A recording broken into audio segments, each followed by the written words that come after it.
वाशिम येथील जिल्हा सामान्य रुग्णालयात फायर मॉक ड्रिलचे आयोजन 7 मार्च रोजी करण्यात आले। यावेळी जिल्हा सामान्य रुग्णालयातील अधिकारी व कर्मचारी यांना फायर संदर्भात NDRF व SDRF फायर टीम यांनी प्रात्यक्षिकद्वारे मार्गदर्शन केले। आग लागल्यास रुग्ण कसे सुरक्षित स्थळी पोहोचवायचे, त्यांचे प्राण कसे वाचवायचे, आग लागल्यास अग्निशमन यंत्राचा वापर कसा करायचा, तसेच इव्हॅक्युएशन प्लॅन, इमर्जन्सी एक्झिट याविषयी प्रात्यक्षिक करून दाखविले। या मॉक ड्रिल मध्ये NDRF, SDRF fire team, medical team यांनी सहभाग घेतला।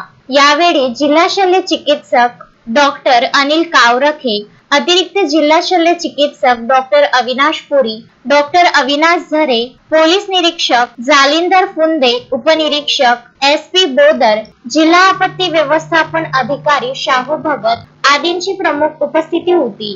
या मॉक ड्रिल मध्ये NDRF कर्मचारी, SDRF कर्मचारी, वाशिम नगर परिषद अग्निशमन विभागाचे कर्मचारी, जिल्हा सामान्य रुग्णालयातील वैद्यकीय अधिकारी व कर्मचारी यांनी सहभाग घेतला। अक्षय लोटे, विदर्भ न्यूज, वाशिम।